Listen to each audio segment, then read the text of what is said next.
Merci, Monsieur le Préfet. Merci de votre accueil. D'abord, c'est un plaisir pour moi de me retrouver ici, puisque il y a un peu plus de 15 ans maintenant, presque 20 ans même, j'étais en charge du dossier des fondations reconnues d'utilité publique au ministère de l'Intérieur. Et donc j'ai eu l'occasion de m'intéresser au dossier de la fondation des Irlandais, qui est, je crois, la plus vieille fondation existant à Paris. Je ne sais plus si c'est celle des Irlandais ou celle des Écossais, mais enfin les deux fondations du quartier là, non, c'est pas pareil, mais ce sont deux fondations dont l'existence juridique en droit français remonte au Moyen-Âge. Donc elles sont vraiment des précurseuses dans leur domaine. Mais puisque je vous ai entendu parler de réserve et de réservistes, et que mes responsabilités de haut-commissaire comportent aussi la création et le développement de la réserve civique, je voudrais vous dire deux choses. La première, c'est que si vous créez une réserve, eh bien, vous serez bienvenu dans la réserve civique. Les textes instituant la réserve civique prévoient que celle-ci peut comprendre des réserves thématiques, et que ces réserves thématiques, pour peu qu'elles souscrivent à la charte de la réserve civique, peuvent se doter de règles d'appartenance et de fonctionnement particuliers. La réserve citoyenne de l'éducation nationale a des règles de fonctionnement particulières, la réserve citoyenne de la police nationale aussi. Donc toute la diversité des formes d'engagement au service des valeurs de la République est la bienvenue dans cette réserve civique. Il se trouve que je suis aujourd'hui en colloque avec la Société française de prospective, qui tient son colloque annuel, qu'elle appelle le Printemps de la prospective, au ministère de la Recherche, à 2 pas d'ici, sur le thème de l'éducation, de la prospective de l'éducation, et que j'étais la semaine dernière à l'université de prospective de la Fonda. Ça a lieu tous les 2 ans, que le thème de notre université cette année était les objectifs du développement durable et comment favoriser, accélérer l'appropriation des objectifs du développement durable par les organisations de la société civile. Dans ces 2 réunions de prospective, j'ai beaucoup entendu parler du rapport entre la science et la société. J'en ai entendu parler, et ce qui ressort de ces deux moments, où les publics sont pourtant très différents, c'est qu'il y a un enjeu politique tout à fait essentiel dans la structuration, le renouveau, l'activation des rapports entre la science et la société. Pour le dire très rapidement, le professeur Jean-Paul Moati, qui est le PDG de l'Institut de recherche pour le développement, et qui, vous le savez peut-être ou pas, fait partie du panel de 15 experts mondiaux chargés de remettre tous les 4 ans à l'ONU un rapport sur l'avancement des ODD. Eh bien, Jean-Paul Moati nous a insisté sur le fait qu'il ne serait plus possible aujourd'hui, dans le monde politique tel qu'il est, de faire adopter les ODD par les Nations Unies. L'accord de Paris ne serait plus possible non plus. Ce qui veut dire que ce qui, il y a 3 ou 4 ans, nous paraissait comme un acquis, comme une étape franchie dans une prise de conscience universelle sur les enjeux climatiques, les enjeux de la biodiversité, et d'autres enjeux des ODD, il y en a 17 comme vous le savez, eh bien ces acquis sont remis en question, et ils sont remis en question très largement au nom d'une défiance vis-à-vis des connaissances scientifiques. Et donc faire vivre la démarche scientifique, l'approche scientifique, l'esprit scientifique, comme disait Gaston Bachelard, dans la société, est aujourd'hui un enjeu citoyen de première grandeur. Je n'y insiste pas davantage. Je pense que si vous êtes ici, c'est parce que vous en êtes convaincus. Mais je tenais à faire écho à cette préoccupation et à vous dire que l'écho que peut rencontrer une démarche d'engagement sur ces questions-là dépasse de très très loin le cercle des amis de l'Institut des hautes études scientifiques et techniques. Alors, je ne suis pas venu vous parler de ça aujourd'hui. Je suis venu vous parler d'engagement et de citoyenneté. Je vais essayer d'éclairer pour vous à la fois ce que sont aujourd'hui les paradoxes de la citoyenneté et essayer de comprendre avec vous pourquoi la question de l'engagement est devenue en quelques années une sorte de question rampante dans beaucoup d'organisations collectives, qu'elles soient de nature associative, publique ou même dans le monde de l'entreprise. Pour éclairer cette réflexion, il faut partir d'un préalable sociologique assez consensuel dans la sociologie contemporaine, même si les textes, les ouvrages, les recherches qui s'y rapportent sont très diverses dans leur démarche, mais il y a quand même en gros un fond commun chez les sociologues sur le diagnostic de ce qu'est l'individualisation. Notre société s'est posée depuis 2 ou 3 décennies beaucoup de questions sur l'individualisme.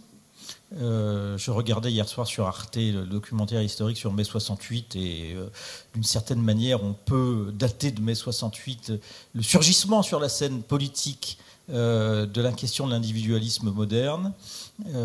Il y a une quinzaine d'années, lorsque j'ai participé à la création de France Bénévolat, donc plateforme de mise en relation entre les bénévoles et les associations, une des expressions que j'entendais le plus souvent était « on ne trouve plus de bénévoles parce que les gens sont devenus individualistes et qui ne veulent plus s'engager ».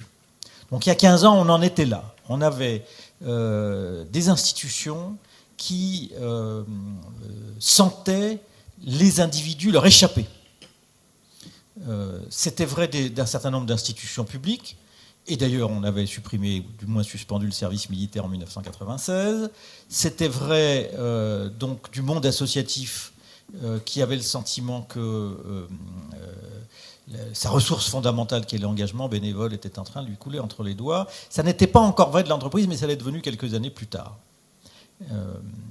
Lorsque nous avons créé France Bénévolat, les données du problème étaient ce témoignage des responsables associatifs disant on ne trouve plus de bénévoles et un certain nombre d'enquêtes, dont une très grande enquête menée par l'INSEE en 2002 auprès de 5000 personnes sur le bénévolat et sur l'engagement.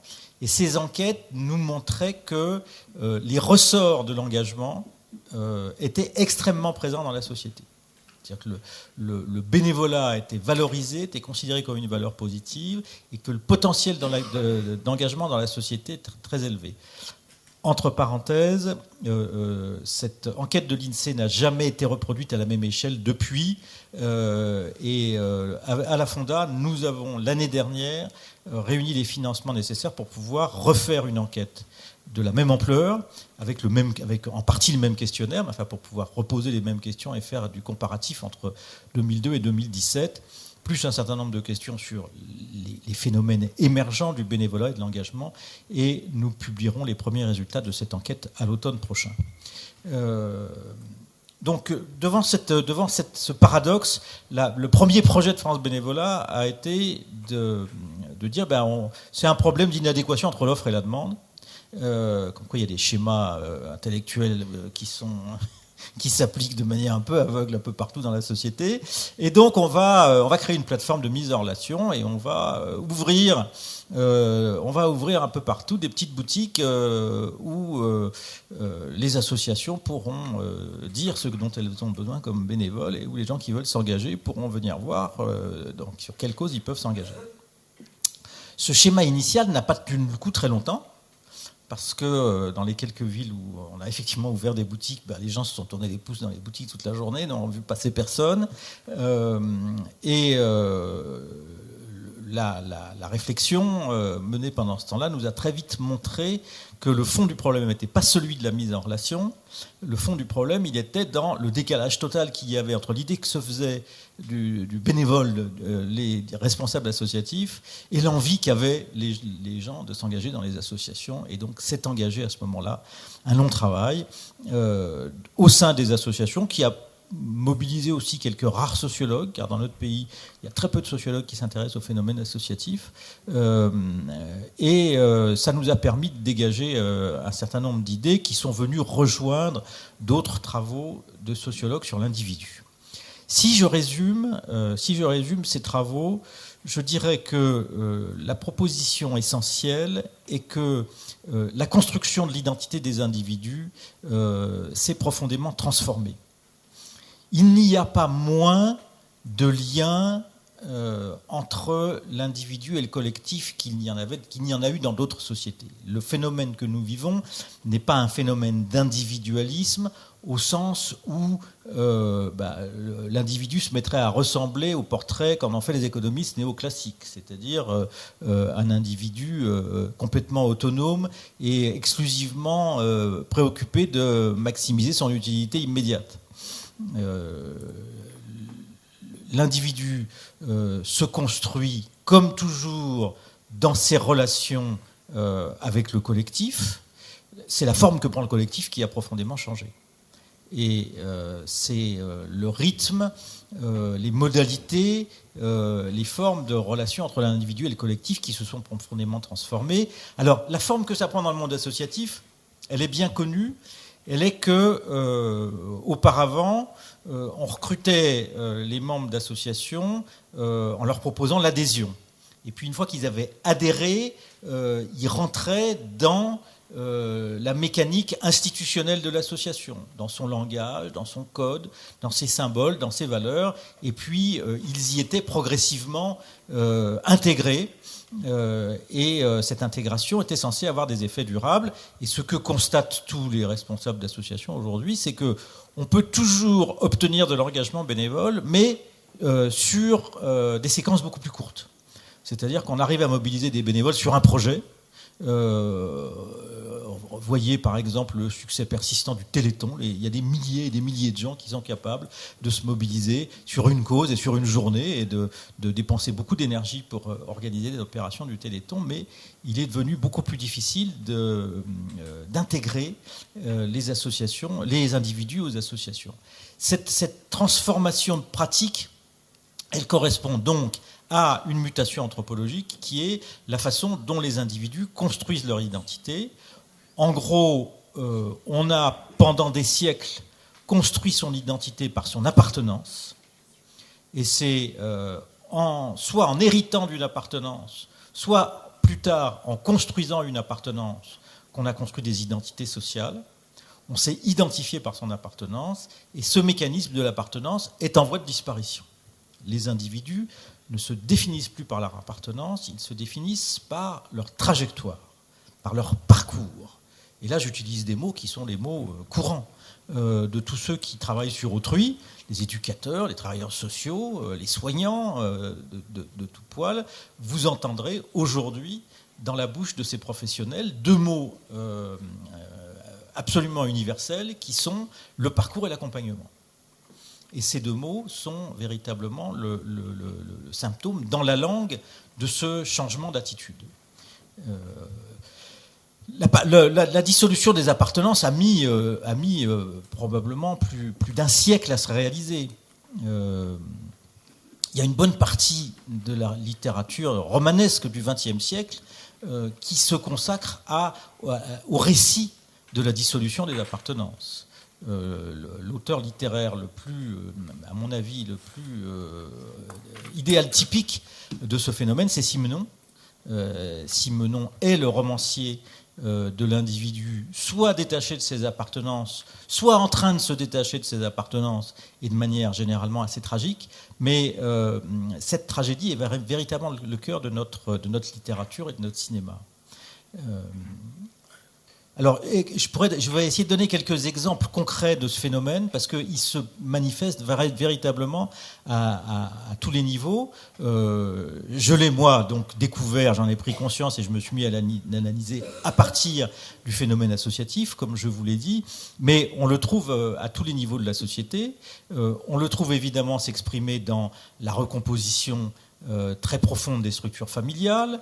On le trouve se manifester massivement dans les phénomènes d'appartenance et plus exactement de désaffiliation politique qui ont si profondément marqué notre vie politique depuis une vingtaine d'années. On le trouve enfin dans la difficulté de plus en plus grande qu'ont les entreprises à orchestrer, organiser, manifester l'appartenance de leurs salariés.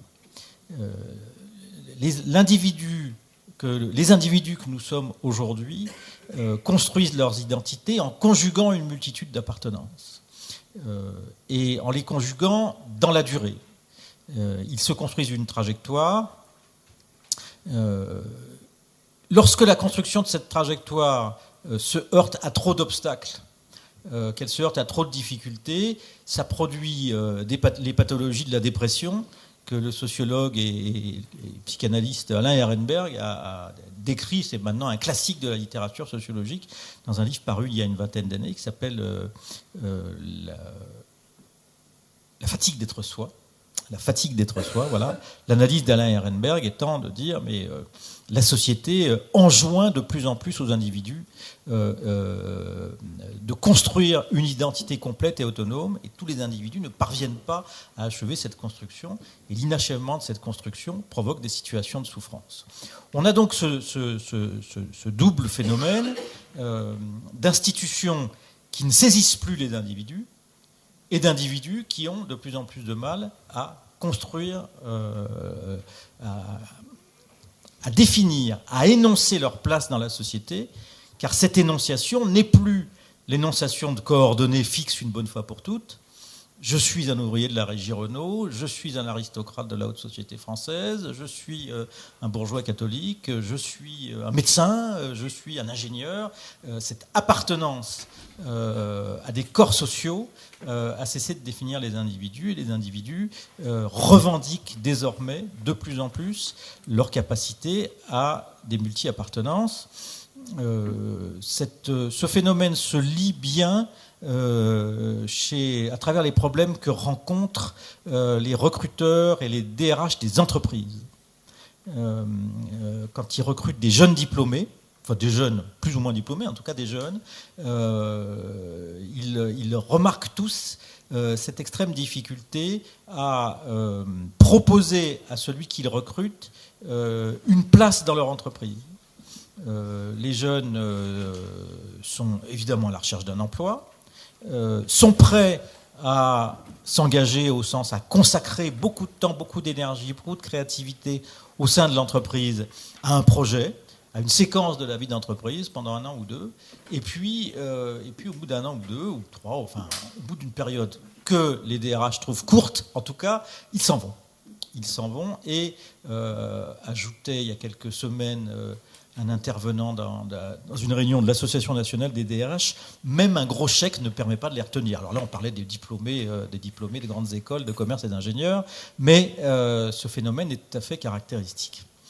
Voilà, nous voilà confrontés à un individu insaisissable, mobile, capable lui-même de se définir plusieurs identités à la fois, une identité professionnelle, une identité culturelle, une identité sexuelle, tout cela évidemment s'énonçant de préférence sur les réseaux sociaux permettant la multi-identité. Le réseau social permet certes au Big Brother de Californie de savoir ce que sont chacun de nos faits et gestes. Il fait donc peser une menace sur l'autonomie et la liberté de chacun d'entre nous, mais il permet simultanément, et c'est ce qui fait sa force, à chacun d'entre nous de se définir et de vivre plusieurs identités à la fois. La situation est donc d'une certaine complexité. Voilà pour un tableau rapide de l'individu contemporain et de la difficulté pour l'institution de construire une relation avec cet individu, de construire des procédures, un langage, une symbolique, une pratique qui lui permettent de définir la relation qu'il y a entre l'individuel, de définir la mesure dans laquelle l'individu est pour elle une ressource et la mesure dans laquelle l'individu est pour elle un problème. Mais il est presque toujours les deux à la fois. Et les échanges que nous avions ce matin à propos de l'éducation étaient absolument caractéristiques de cette tension, puisque tout notre système éducatif est construit sur le classement des individus, que tout notre système d'orientation est construit sur la classification des individus, et que ce croisement entre le classement et la classification est véritablement la colonne vertébrale de notre institution éducative. Et les praticiens de l'éducation qui étaient là nous ont expliqué que pour réussir dans l'éducation, il fallait oublier cette grille, cette matrice, cette grille de référence, et qu'il fallait partir de l'appréciation des aptitudes de chacun des individus pour adapter l'offre de formation à ses aptitudes et permettre à chaque individu, en fonction de ses aptitudes singulières, d'acquérir les compétences dont il avait besoin pour faire un métier. Et ce qui était absolument magnifique ce matin, c'est que nous avions à la même table ronde l'ancien directeur de la formation et des études des Compagnons du Tour de France et le directeur général du groupe d'écoles Epitech, qui sont des écoles de formation au numérique, et que dans des langages différents et avec des références différentes, ils nous ont l'un et l'autre expliqué la même chose.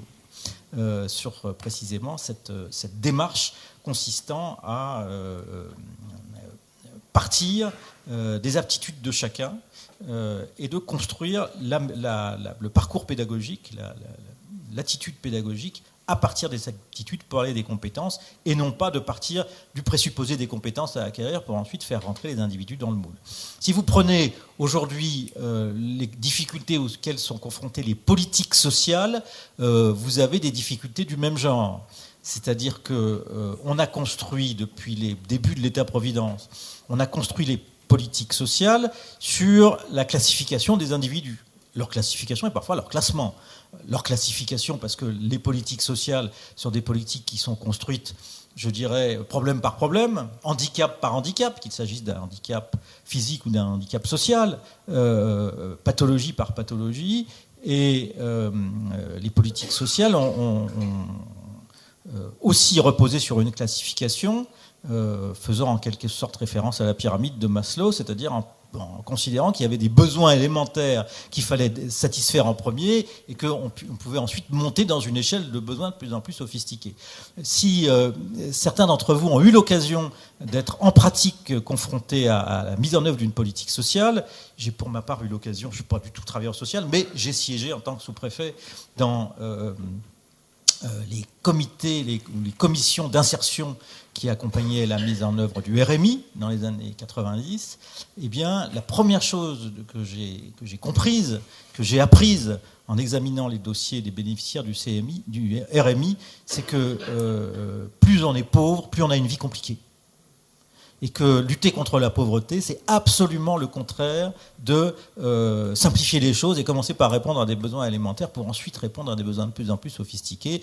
Et ce que j'ai pu observer, vivre, échanger depuis, notamment avec les gens qui travaillent auprès des personnes en très grande difficulté, qu'il s'agisse des sans domicile fixe, des migrants, etc., n'a fait que me confirmer dans cette conviction que la situation d'exclusion, la situation de pauvreté n'est jamais le fruit d'un processus simple, mais est toujours le fruit d'une conjonction de phénomènes qui ont progressivement fait le contraire de ce que je décrivais tout à l'heure pour l'attitude pédagogique. C'est-à-dire l'aptitude pédagogique, c'est l'attention aux aptitudes pour développer les compétences. Eh bien, quelqu'un qui est dans la mouise, c'est quelqu'un dont les aptitudes ont été broyées par les événements de l'existence. Soit parce que ces aptitudes n'ont pas été écoutées au bon moment, soit parce qu'il est arrivé des accidents comme il peut en arriver à chacun d'entre nous.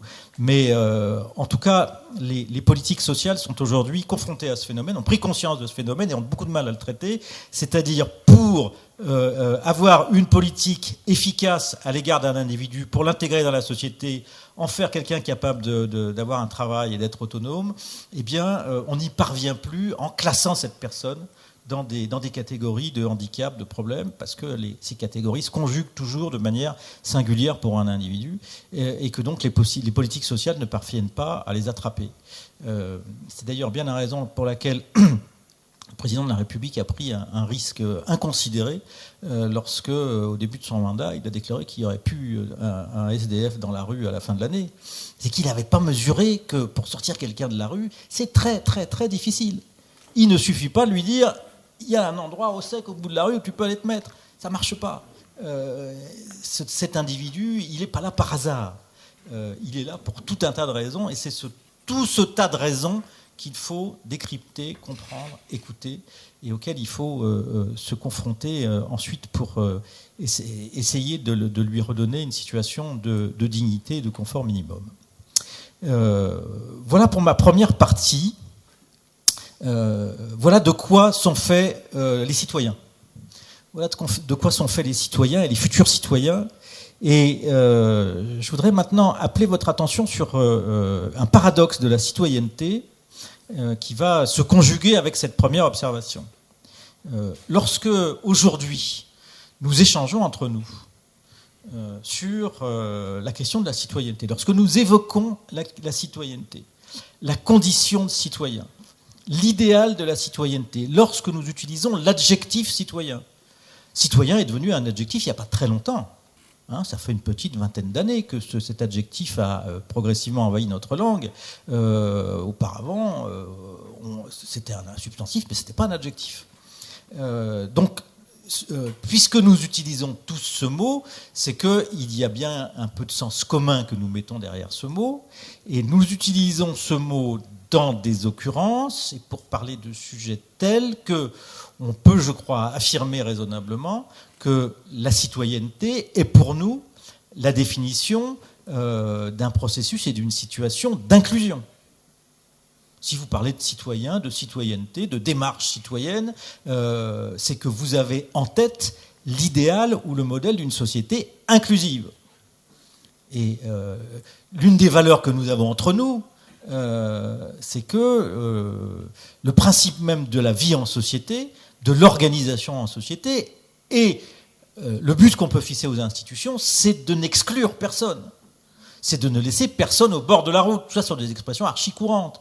Et donc, selon la situation où nous nous trouvons, nous allons évidemment rechercher les attitudes, les process, les dispositifs qui vont bien pour ne pas exclure ni les minorités, ni les personnes en situation de handicap, ni les étrangers en situation difficile, ni les personnes ayant telle ou telle singularité, etc. Le paradoxe, c'est que historiquement, la notion de citoyen a d'abord été, et longtemps été, jusqu'à une période très récente, un concept d'exclusion. Être citoyen, c'était se distinguer d'autrui par l'exclusion. Et c'est tout particulièrement vrai du citoyen romain. S'agissant des Romains, d'ailleurs, le propos doit être nuancé, puisque pendant plusieurs siècles, en tout cas du 7e au 1er siècle avant Jésus-Christ, la citoyenneté romaine était une citoyenneté très exclusive, puisqu'elle n'était l'apanage que des habitants de la ville de Rome et de sa proximité immédiate. Et que l'une des grandes mutations qu'a connues l'Empire romain à partir de la fin du 1er siècle après Jésus-Christ, a été l'extension de la citoyenneté romaine aux populations de l'Empire. Mais dans son origine, dans son noyau historique, la qualité de citoyen romain est une qualité qui permet de se distinguer du commun des mortels.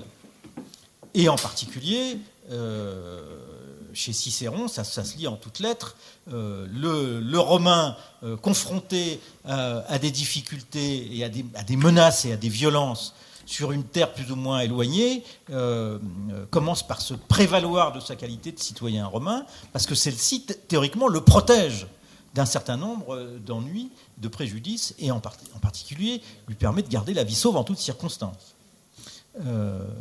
Donc il y a bien une définition par l'exclusion. Dans la période moderne, lorsqu'on a fait revivre la notion de citoyenneté à partir de la Révolution française et sur la base d'une vision très idéalisée de la République romaine, évidemment, la citoyenneté a été beaucoup plus ouverte puisqu'elle s'est conjuguée à l'égalité. Donc l'inégalité qui était fondatrice de la citoyenneté romaine a évidemment à ce moment-là été éliminée, mais la citoyenneté, pendant 2 siècles, depuis la Révolution française jusqu'à nos jours, la citoyenneté s'est définie par coïncidence avec la nationalité. Et donc la citoyenneté, là aussi, elle a une part d'exclusivité. Évidemment, tous les individus de nationalité française sont égaux en droit, et donc il y a bien une dimension inclusive dans la citoyenneté, mais cette citoyenneté, elle est exclusive à l'égard des étrangers. Cette exclusivité s'étant progressivement diluée ou affaiblie avec l'émergence de la notion de citoyenneté européenne, la suppression d'un certain nombre de procédures, de formalités, de contrôle pour la circulation transfrontière, et progressivement, nous avons commencé à avoir une conception de plus en plus inclusive de la citoyenneté. Les controverses qui agitent aujourd'hui nos sociétés et qui vont continuer de le faire pendant les décennies à venir, à propos des migrations et des flux migratoires, mettent à nouveau en cause cette dialectique de l'exclusivité et de l'inclusivité. C'est-à-dire, on voit bien, dans les débats qui ont lieu aujourd'hui, on voit bien la tension qu'il y a entre la nécessité pour le pouvoir politique d'afficher, de manifester, d'énoncer l'existence d'une certaine souveraineté, en mettant en scène et en donnant de la visibilité à sa capacité de contrôler les frontières, et puis la vision éthique de l'empathie, de la solidarité et de la citoyenneté, qui nous fait considérer que les migrants, à commencer par les réfugiés bien sûr, mais la distinction entre le réfugié politique au sens juridique de ce terme et le migrant est en train de s'estomper de plus en plus, notre vision éthique de l'humanité, de la citoyenneté inclusive, qui nous amène à penser que le migrant, lorsqu'il arrive, doit être accueilli et inclus le plus vite possible. J'ai moi-même eu l'occasion, en tant que préfet, d'accueillir des réfugiés venant de Munich, donc à l'automne 2015, lorsqu'il y a eu ce moment particulièrement intense de flux migratoires.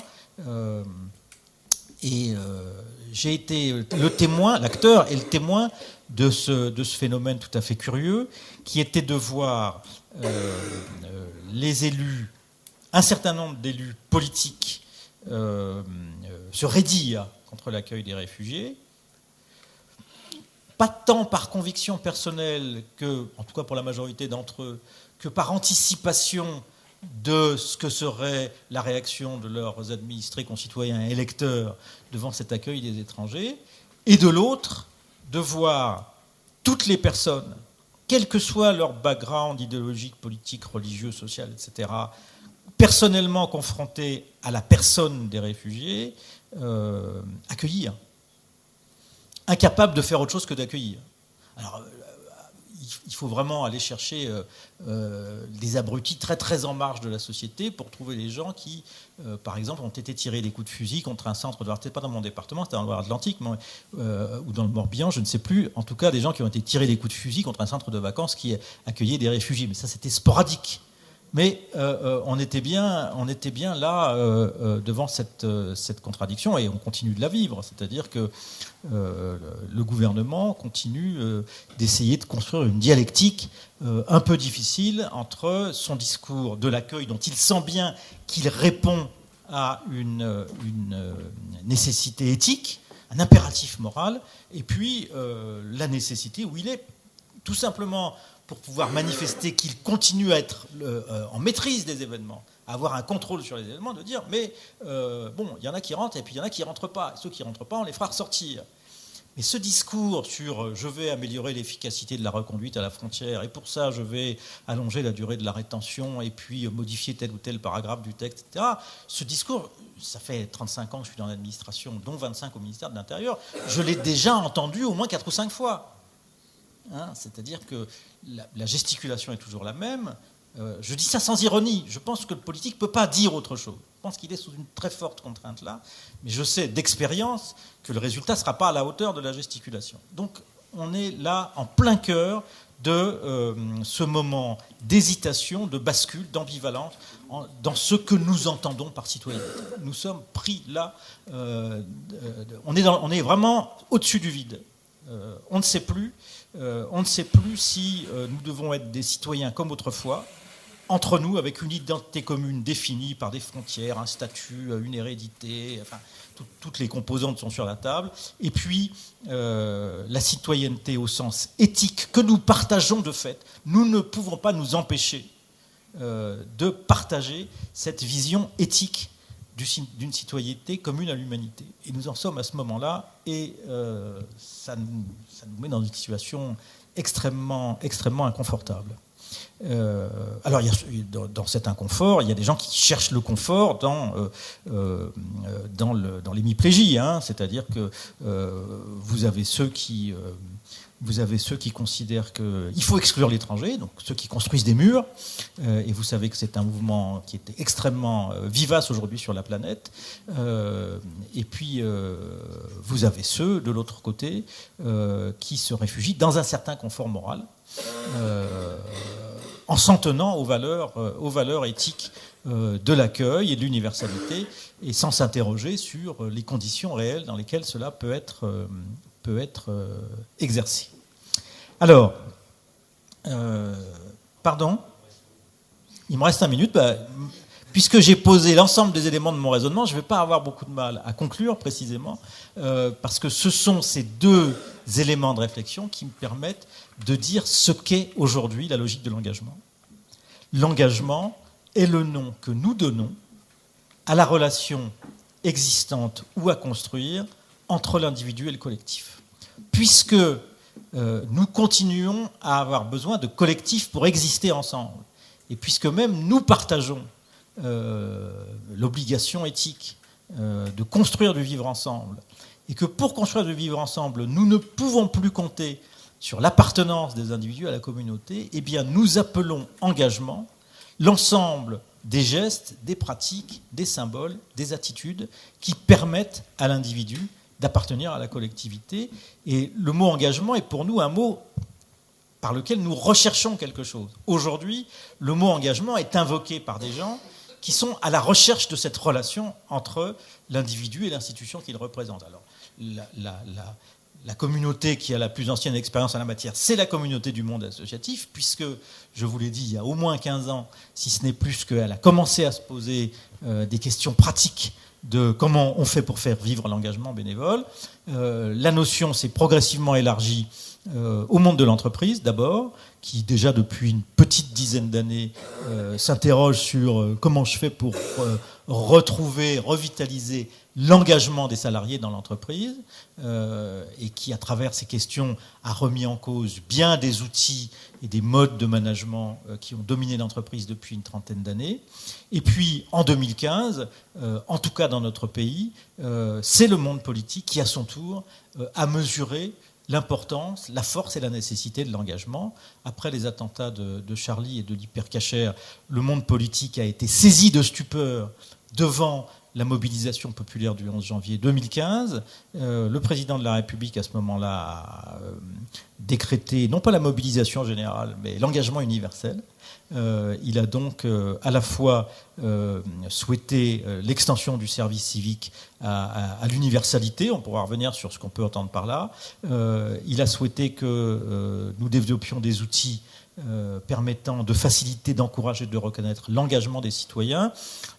En 2015, entre janvier et novembre, les politiques ont pris la mesure que les outils classiques de l'exercice de la souveraineté et de l'autorité étaient impuissants face aux menaces de fragmentation de la société française, et que pour lutter contre la fragmentation de la société française, dont le terrorisme était le symptôme le plus alarmant, mais il y en a d'autres, c'est bien sur le ressort de l'engagement qu'il fallait compter pour reconstituer de la relation civique, c'est-à-dire de la relation vivante entre les citoyens et la communauté nationale.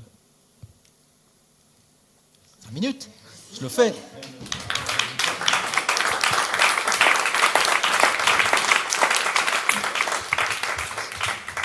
Donc, merci beaucoup. Vous allez procéder à un exercice que vous connaissez bien, qui consiste donc à vous mettre en groupe pour construire des questions.